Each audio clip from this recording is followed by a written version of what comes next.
కూర్చున్న కొమ్మను నరుక్కుంటున్నారు. సీఎం రేవంత్ రెడ్డి మంచితనం మలుసుగా తీసుకుంటున్నారు. సీఎం ను లెక్క చేయకుండా నిర్ణయాలు తీసుకుంటున్నారు.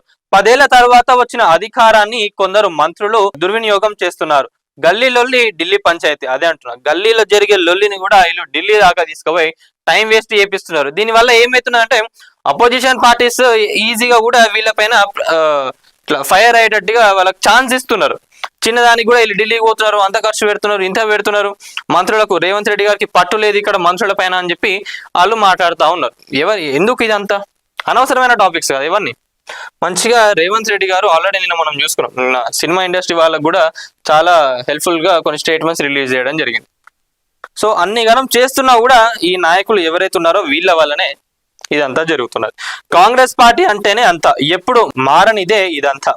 ప్రతి చిన్న విషయానికి సీఎం ను ఢిల్లీకి పిలవడం పార్టీకే నష్టం. జిల్లా అధ్యక్షుల ఎంపిక కూడా హైకమాండ్ జోకింగ్ చేసుకోవాలన్నా? ఇప్పటికే ఏఐసిసి పరిశీలకులు వడిపోసిపోయారు. ఇప్పుడు మళ్ళీ సీఎం మంత్రులతో ఢిల్లీలో మంథనాలు. అధిష్టానం సీఎం ను గౌరవిస్తే మంత్రులు భయంతో ఉంటారు. ఒకటే చెప్తున్నా, ఏంటంటే అధిష్టానం ఎప్పుడైతే రేవంత్ రెడ్డి గారికి మంచిగా పవర్ ఇస్తుందో, రేవంత్ రెడ్డి గారిని పీస్ఫుల్ గా వదిలేస్తే మంత్రులు కూడా భయంతోని ఉంటారు. ఇప్పుడు మనం గత ప్రభుత్వంలో చూసుకుంటే ఏమైందంటే ప్రతి ఒక్కరు కూడా ఒక్కొక్క శాఖలో ఏలు పెడుతుండే. రేవంత్ రెడ్డి గారు అయితే ఇప్పుడు ఎవరిని ఏం ఇబ్బంది పెడతలేరు కదా.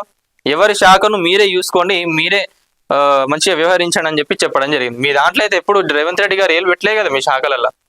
మరి మీకెందుకు ఉన్న ప్రజాప్రభుత్వాన్ని ఇంకా ఆల్మోస్ట్ 2 years కూడా కాలేదు కదండి. December 2nd వస్తే 2 years అవుతుంది. మరి 2 years లా ఇంతగానో మీ మంత్రులు ఎవరైతే ఉన్నారో మీ పనితీరు వల్ల ఈ రోజు ప్రజాప్రభుత్వానికి మచ్చ వస్తుంది అంటే ఎంతవరకు కరెక్టో ఒక్కసారి ఆలోచించుకోండి.